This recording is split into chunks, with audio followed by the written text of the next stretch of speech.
Madhava Kunja Vihari Jai Radha Madhava Kunja Vihari Gopi Jana Balava Giribaradari Gopi Jana Balava Giribaradari Yasodanandana Brajajana Ranjana Yasodanandana Brajajana Ranjana Yamunatira Vanachari Yamunatira Vanachari Jaya Radha Madhava Kunjaveha Jaya Radha Madhava Kunjaveha Gopi Jana Balaba Giribaradhari Gopi Jana Balaba Giribaradhari Yasodanandana Brajajana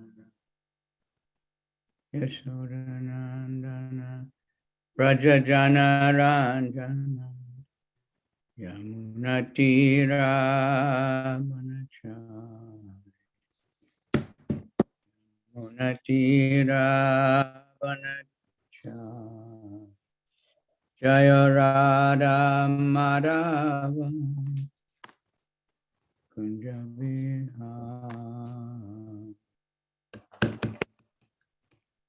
Jai Srimad Bhagavatam ki jai Gaur Bhaktivinoda ki jai.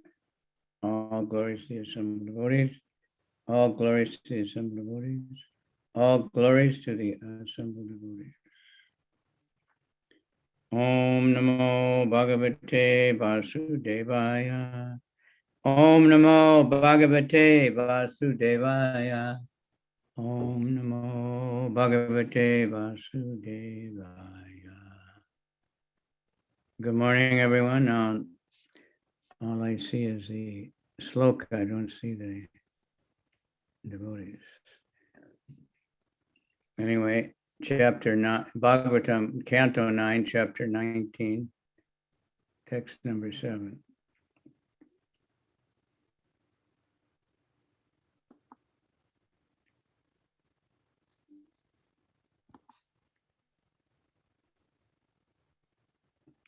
Tam eva presta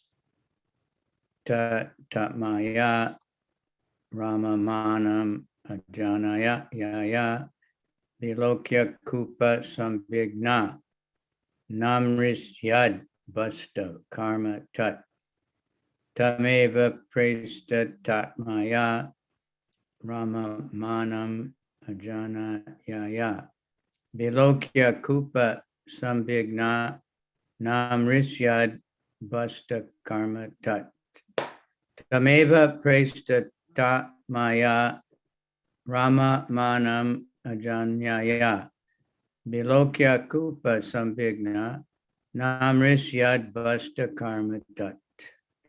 Anyone else want to read it, or we just carry on? Yeah, we carry on. The second verse has purport. Yeah, word for word on that one. We'll do the word for the second one. When the she-goat who had fallen in the well saw her beloved goat engaged in a sexual affair with another she-goat, she could not tolerate the goat's activities. Tam duridam suridrupam kaminam chana soridam indriya raman utsrija Swami nam dukita yayo tam duridam suridrupam kaminam chana suridam indriya ramam utsrija swaminam dukita yayo tam duridam suridrupam kaminam chana suridam indriya ramam utsrija swaminam dukita yayo. Word for word. Tam, he, the she goat. Duridam, cruel-hearted. Surit rupam, pretended to be a friend. Kaminam, very lusty. Chana suridam, having friendship for the time being. Indriya aramam, interested only in sense gratification or sensuality. Swami, utsrija, giving up. Swaminam, to her present husband or to her former maintainer. Dukita, being very much aggrieved. Yayo, she left. Aggrieved by her husband's behavior with another, the she-goat thought that the he-goat was not actually her friend, but was hard-hearted and was her friend only for the time being. Therefore, because her husband was lusty, she left him and returned to her former maintainer. Purport. By His Divine Grace, ACBSP Swami Prabhupada. The word Swaminam is significant. Swami means caretaker or master.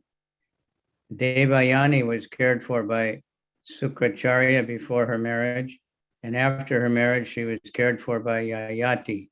But here the word Swaminam indicates that Devayani left the protection of her husband Yayati and returned to her former protector, Sukracharya. Vedic civilization recommends that a woman stay under the protection of a man. During childhood, she should be cared for by her father, in youth by her husband, and in old age by a grown son. In any stage of life, a woman should not have independence. Om Gana Timirandasya Ganangana Shulakaya Chak Suramilitanyena Tasmai Shri Gurave Namaha Shri Chaitanya Mano Bhistam Stapitam Yena Bhutale Swayam Rupa Kadamayam Dadati Swapadantikam Vandeham Shri Guru Shri Yuta Padakamalam Shri Gurun Vaishnavams Cha Shri Rupam Sajajatam Sahagana Raghunathan Vitam Tam Sajivam Sadvetam Savadutam Parijana Sahita Krishna Chaitanya Devam Shri Radha Krishna Padan Sahagana Lalita Shri Vishakhan Vitam Nama Om Vishnu Padaya Krishna Pristaya Bhutale Shrimati Bhakti Vedanta Swamini Iti Namane Namaste Saraswati Deve Gauravani Pracharane Nirvisesha Sunyavadi Paschatya Desatarane Panchakalpa Truvyascha Kripa Sindhu Vyevacha Patitanam Pavanebhyo Vaishnavebhyo Namaho Namo Mahabharanyaya Krishna Prema Pradayate Krishnaya Krishna Chaitanya Namani Gora Tushe Namaha. Hey Krishna Karuna Sindhu Dina Bandhu Jagatpate Gopisha Gopika Kanta Radha Kanta Namoste Tapta Kanchana Gaurange Radhe Vrindavani Vishabhanu Sute Devi Pranamami Hari Priya. I see we have the Amish with us. Is that somebody's name or do we actually have the Amish group? Jai. Adi's cooking already. Okay. And I see Akiko, that's Japanese, huh? Yes, Maharaj. Yeah. You in Japan or you're in New York? I'm in New York. Really? I grew Born up in in New York? Huh? I grew up in Japan. Really? I Yes. have a lot of devotees there now, you know. Yes, I've been to Tokyo Temple once. Yeah, a lot of new people are coming. So you have to connect with them. Yes. Okay. Yes. All right. So this interesting verse. Also, it's an interesting time on the calendar. Yesterday was Govardhan Puja. And I looked at the calendar later at an evening, and I saw it was also the appearance day of Rasikananda, which kind of gets overlooked because Govardhan is such a big event for us. But Rasikananda was a very, very great devotee. In the kind of like third generation after Lord Chaitanya. He was one of these people that was astounding from birth. You know, his parents were a long time without a child. When he was finally born, you know, he was just recognized immediately as something really special. And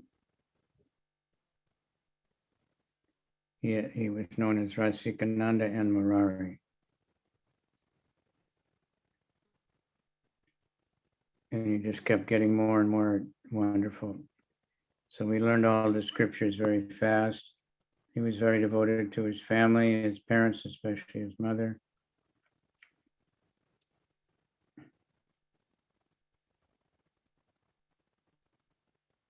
And so one day he was wondering, when will I get a spiritual master? You know, that would, and a voice came from the sky and said, don't worry. You will become a disciple of Sri Shyamananda. Now we know Shyamananda, he's one of the three, Narottam Das Thakur and Srinivasacharya and Shyamananda. And Shyamananda is a special one. They got the mercy of Radharani. So he started just chanting Shyamananda, Shyamananda all the time, like japa.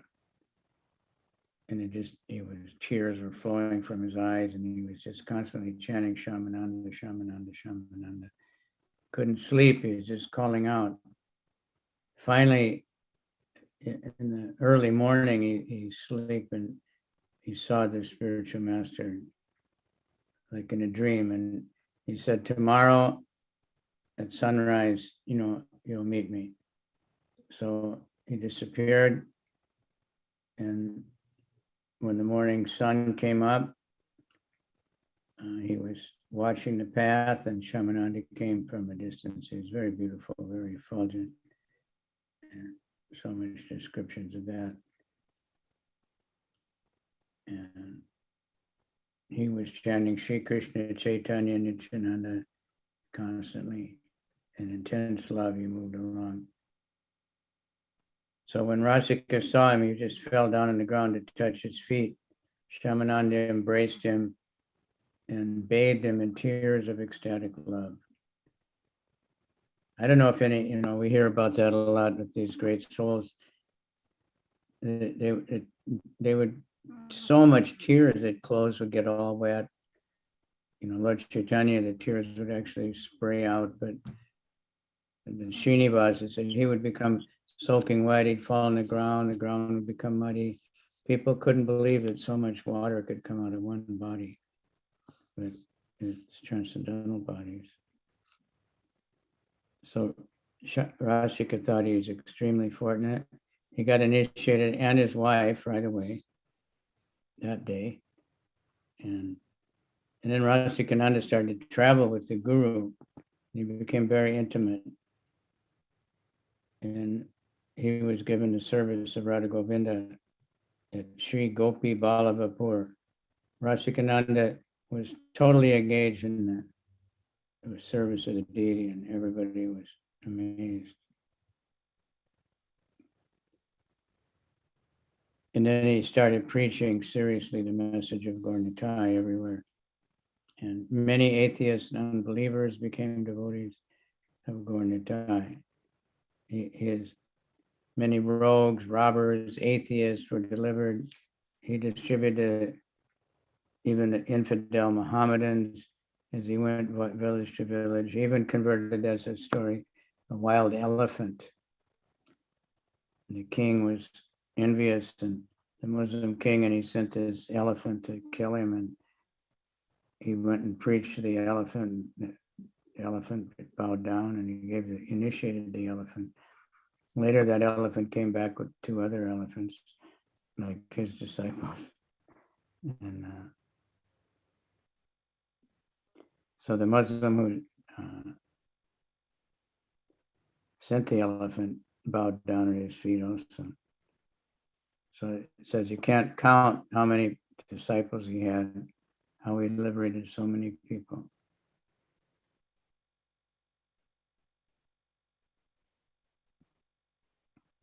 So many infidels, kings, Brahmins, all kinds of people were taking shelter with lotus feet.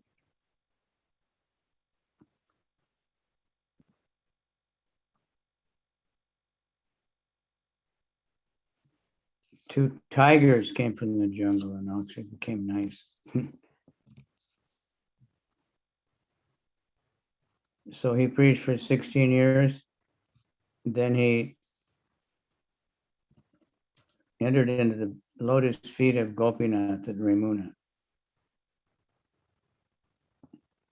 He left his village. He went to Ramuna without telling anyone.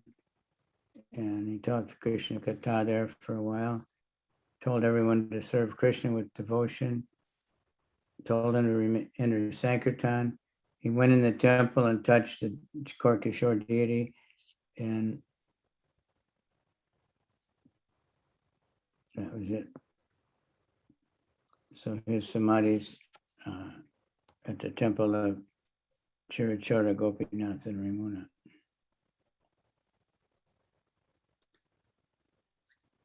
And all of his sons also became famous preachers. So one time he was traveling and he was intending to go to Rath Yatra in Puri, and he just kind of forgot, and all of a sudden he realized it was starting. So he was rushing to get to Puri, and the cart came out and got stuck. It wouldn't move. And the Jagannath was waiting for him. The king brought elephants and couldn't move the cart no matter what. And Lord Jagannath somehow informed the king that he was waiting for Raghunath. The Raghunath came rushing with many gifts for the deities, silk cloth and all kinds of stuff. And the king asked him to pull the rope, but once he just pulled the rope very easily, and the cart just came rushing down the road, and everybody joined in. And that's something about Rasikananda. And today we have Vasughosh, another interesting one. So as far as this sloka goes, this is the nature of the mature world, grihastha life, lusty men. You've been reading this story, this Leela, so you know how they happened to get married, and how this Devayani, Devayani, she was born as Brahmin, but she got cursed that she could never marry a Brahmana, so she married the Kshatriya king. And she wanted her maidservant that was like her enemy, the women. And then she requested the king, give me a child. And then that's normal for kings, but in this case, it wasn't like that. So she's angry, envious. That's why it's not recommended, to have more than one wife. recommended to be chaste, you know, in everything we do, chaste to the spiritual master and the mission and all these things. So it's just a nice way. He's telling the story like it's in indirect ways, telling his wife, you know, how they spent their life in sense gratification, and now they're getting old. So he calls them, you know, goats, because they were living like goats. And goats are just eating, sleeping, and mating, especially the male goat's famous for sexual power. And men aspire to be like that, unfortunately. But this is not, we don't want to be like that. So the Bhagavatam has these stories to help us to understand, you know,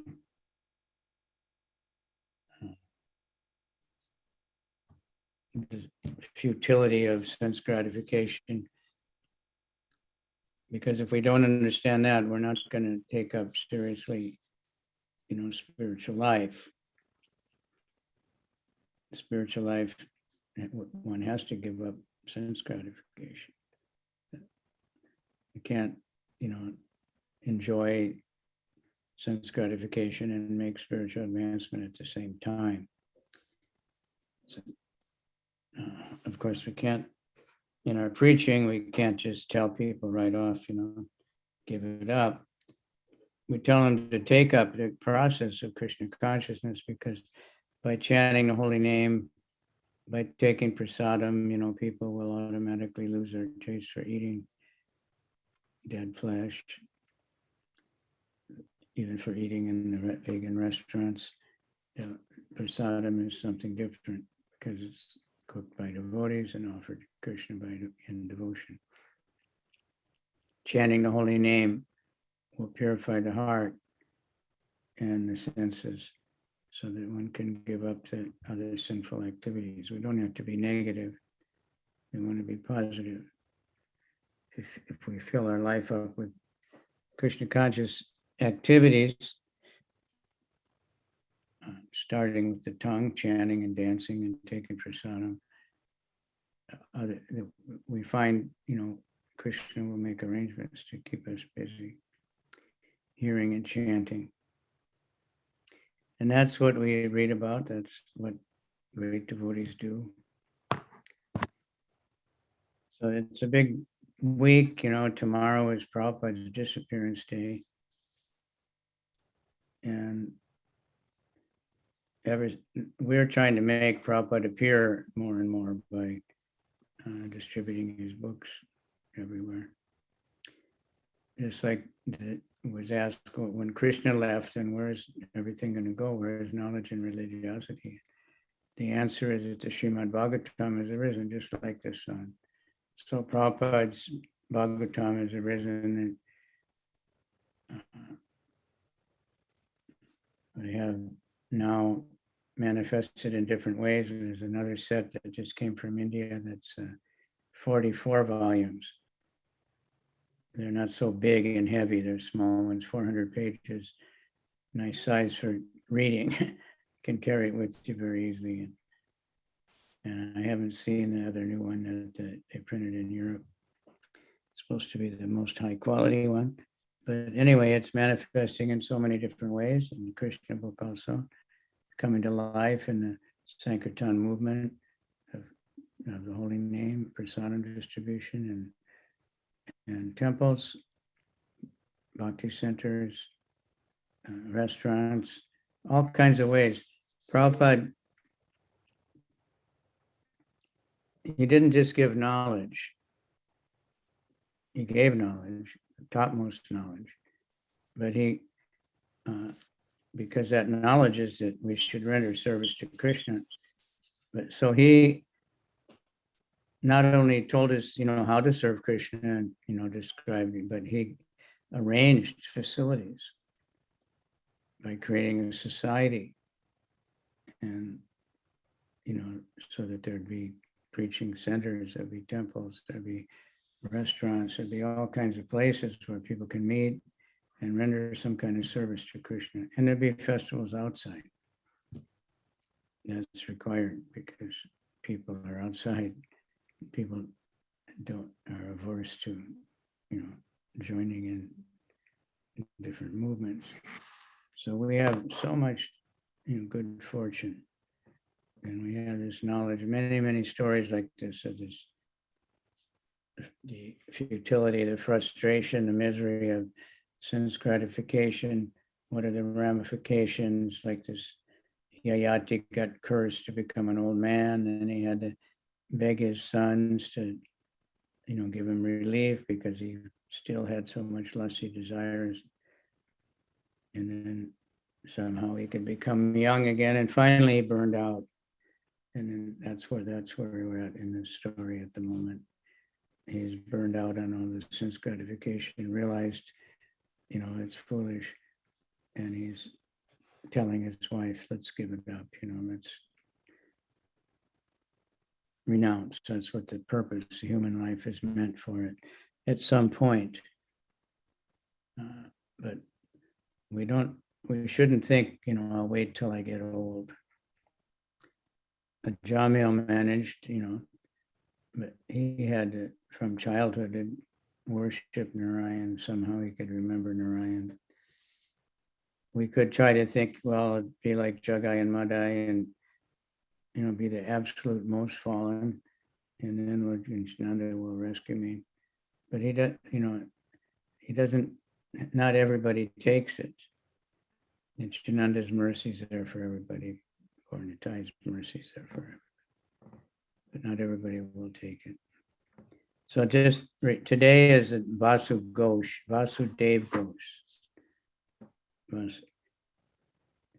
And there were three brothers. They're all very famous kirtan singers: Vasudev Ghosh, Madhava Ghosh, and Shri Govinda Ghosh. Nityananda would dance when they would sing. They come from some faraway village, but they lived in Shailat, Kumarahatta. Then they moved to Navadvip. They were very intimate associates. They were Kayastha, but they weren't intimate associates of Gauranga. Bhakti Siddhanta Saraswati said they were immediate expansions of Srimati Radharani's body, all three brothers. So they wrote many songs describing the Leelas of Sri Gaurasundar and Krishna, and especially the childhood pastimes of Lord Chaitanya and his Sankirtan pastimes, and describing the beauty of Nityananda. Not ordinary family, but as we go around and visiting more and more temples or groups of devotees, we see so many amazing children also, more and more. And now their children are being taken care of.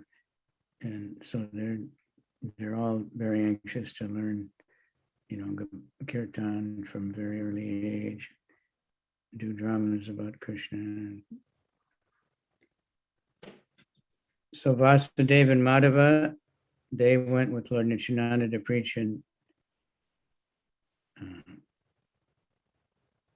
Bengal, and Govinda stayed in Puri. But every year they would go to Puri and do kirtan at the Rath Yatra. Then they moved to different places. So Madhava Ghosh lived in Dainhati.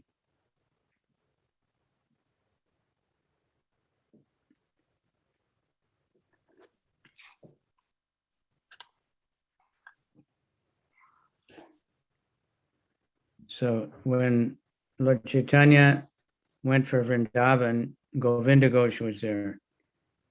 And there was one day Mahaprabhu, after lunch, put out his hand and requested some haritaki, dried fruit, which is good for digestion.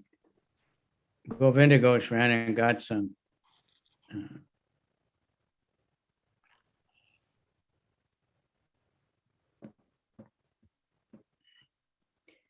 And the next day, he held out his hand and immediately he gave it to him.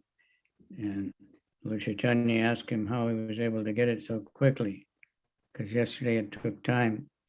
And he said he had kept some. So Lord Chaitanya told him, because you're saving things, you should stay in the village and become a householder. And then you should worship Gopinath there. So he began to worship Gopinath, got married and had a son who would assist in the worship. Later, they went away, they passed out to this next world. The wife and the son. Govinda got very angry and he didn't cook and he didn't eat.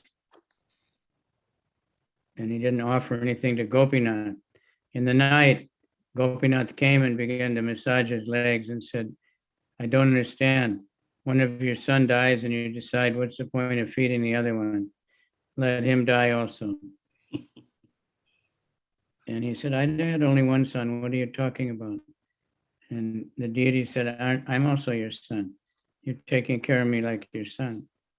So I'm dependent on you and decide to reject me. So there's no one doing the Shraddha and offering Pinda. So he says, okay, I'll do it.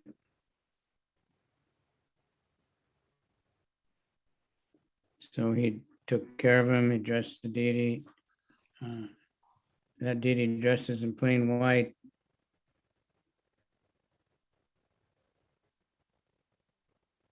And then we hear where it is soon.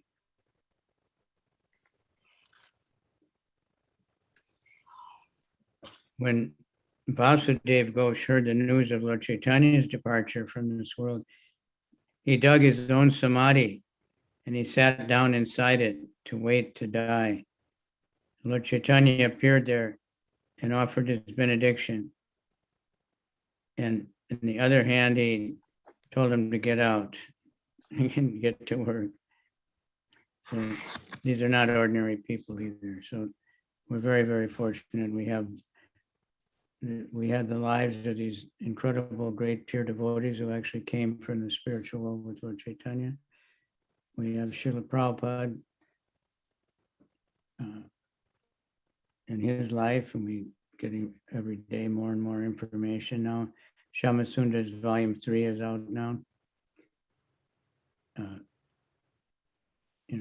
Life with Prabhupada. And we have these stories of, the facts of how material life works and how there's no, the only result will be that somebody is fortunate, they burn out and they'll take to Krishna consciousness, but it's not guaranteed.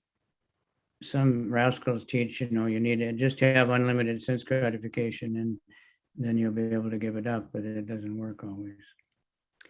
Better to take up the process of chanting the holy name, trying to do some service associating with devotees, going out, chanting the holy name, distributing prasadam, distributing books, bringing people to the temple, finding newer and more ways to attract people to somehow join a kirtan, and in this way be intimately connected with Lord Chaitanya and Lord Nityananda. So we have a few minutes for questions. Adi, are you cooking at the time? Interfaith. We're always cooking and eating. That's all we do. Yeah. I have an offering share. Last night we were listening to Vaisheshek Prabhu's class, and he was mentioning that a verse from the Bhagavatam that explained that unless we are emotionally invested, that unless there are deep feelings in our service to Krishna, that we won't be able to resist the material entanglement and we find our material desires will go on.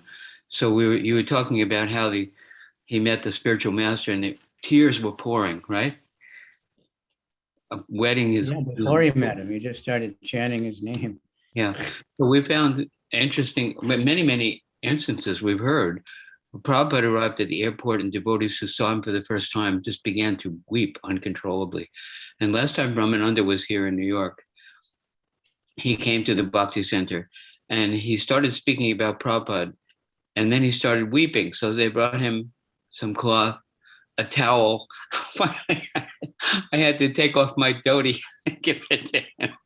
He was crying so much, And when he left, the dhoti was like completely sopping wet with tears. So the verse today is about how woman is protected and has the shelter of the father, the shelter of the husband, and then the shelter of the elder son in the end of her life.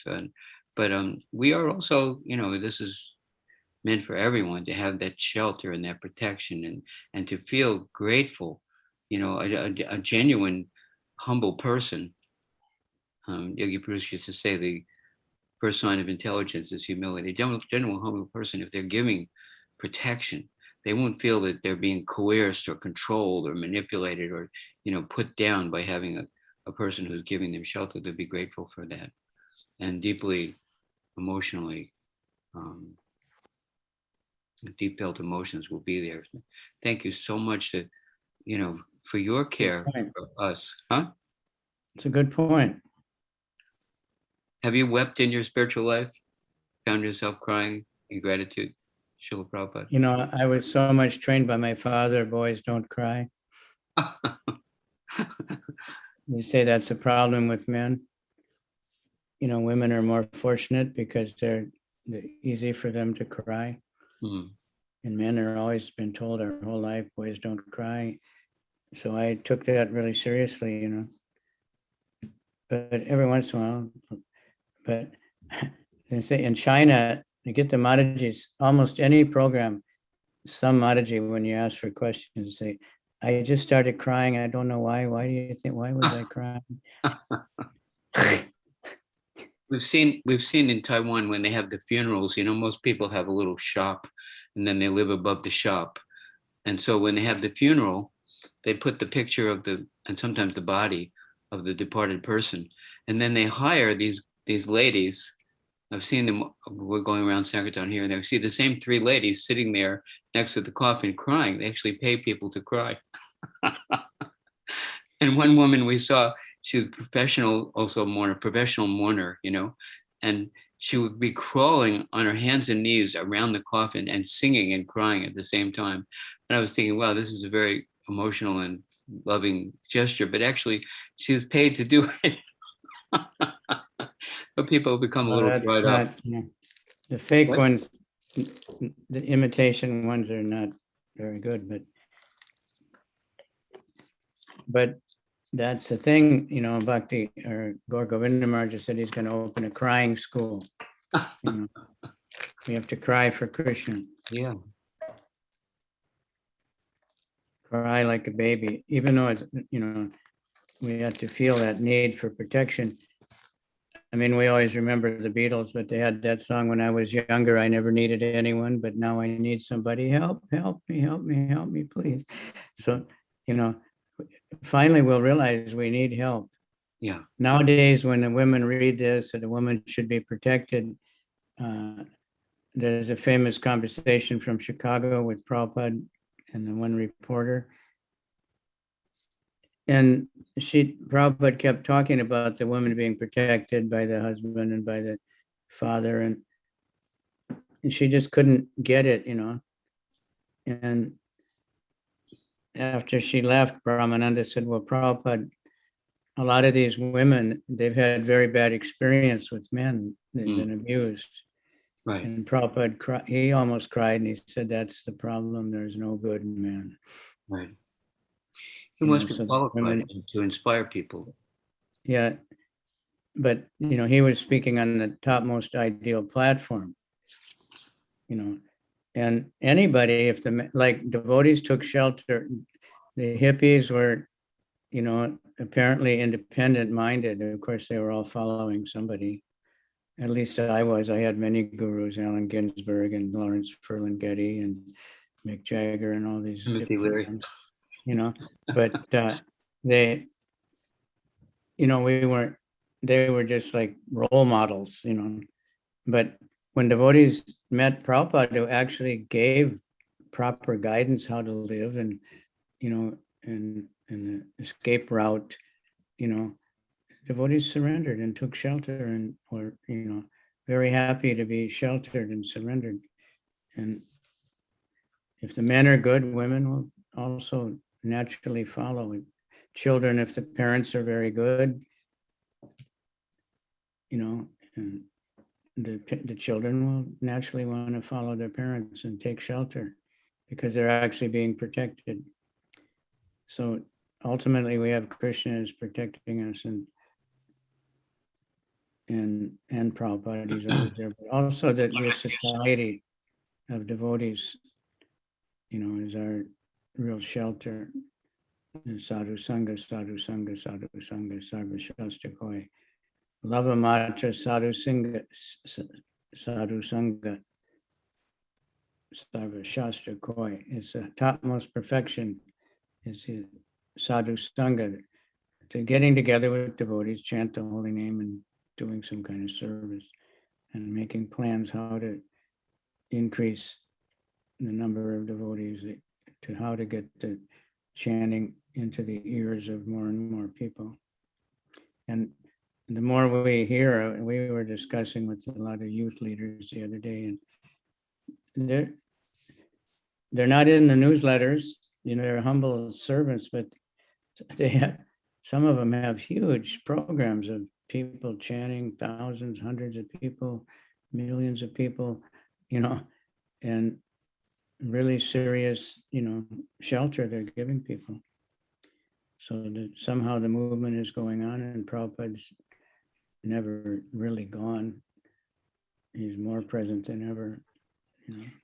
We had New York Times reporter and photographer come to the Bhakti Center once. And when they saw a devotee lying down, offering dandavats before the Vyasa-san, the reporter would take a picture of that, because they were so much, astonished that anybody would lay down and offer obeisances, and Prabhupada inspired like that.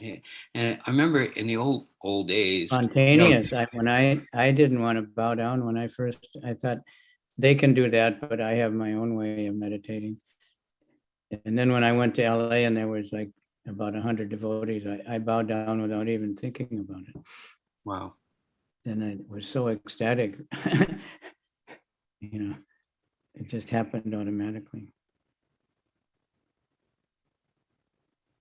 And in old days, the Matajis, they would not even say the first name of the husband. Never call him by the first name. Well, just like you don't call did you ever call your mother by her first name? Marsh. That's Vedic.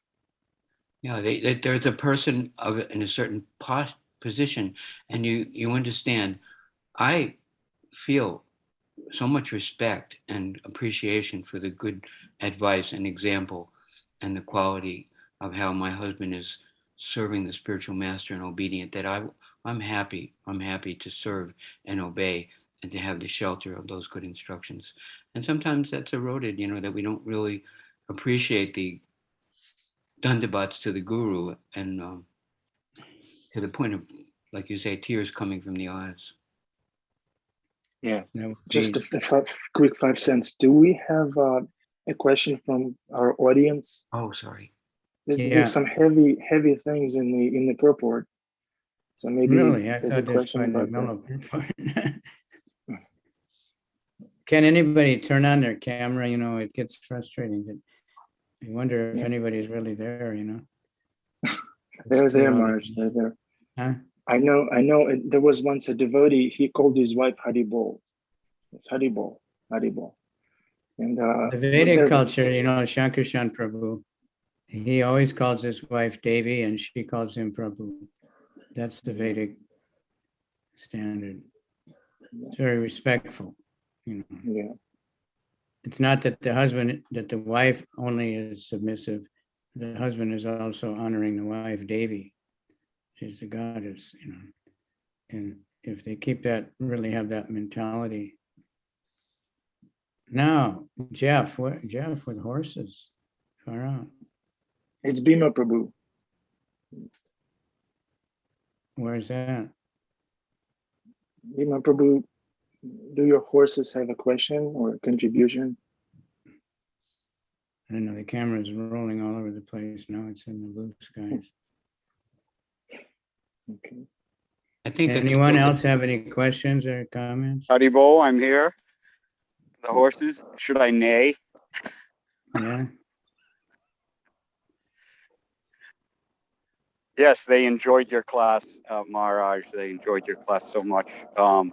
Yes, let's get on to the questions. I'm anxious to see if anybody has any pertinent, pointed questions in regards to the purport, because it's very important. I think Prabhupada summed it up. I just want to reiterate something that was very concise and succinct way to handle this about women's independence is that we need good men.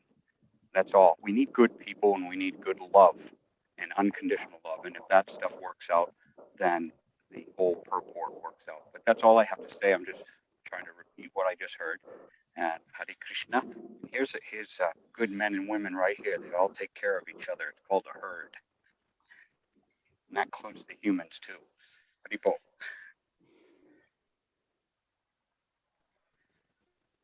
yeah, like sometimes the men will say to the wife, you have to be like Sita, but the man has to be like Ram also. Then the wife will, most women would automatically be submissive.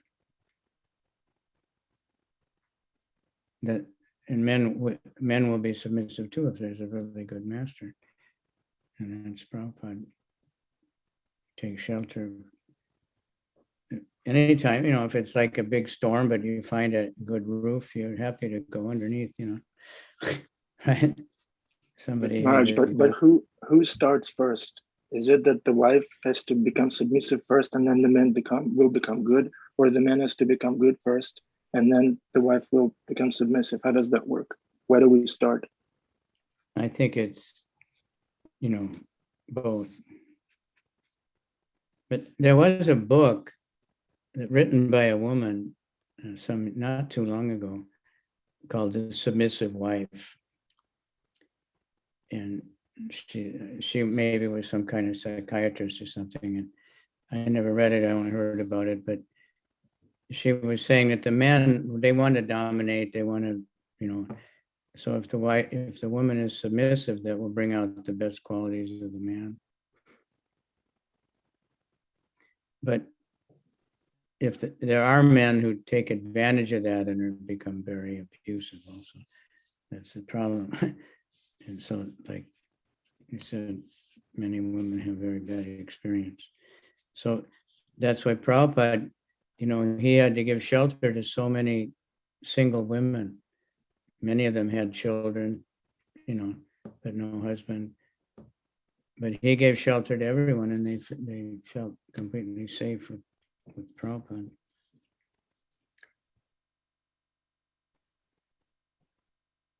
And his godbrothers in India, they couldn't understand because they didn't have those kind of people.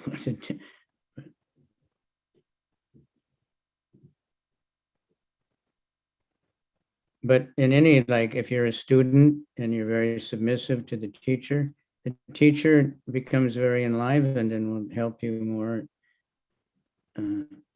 If you have a job and you're very submissive and, cooperative with the supervisors and everything, then, you'll get favored, right? Naturally. Is the Radharani, the supreme feminine, that she, when the last quality of all her qualities, she always keeps Krishna under her control. But she doesn't Also says she's always subordinate.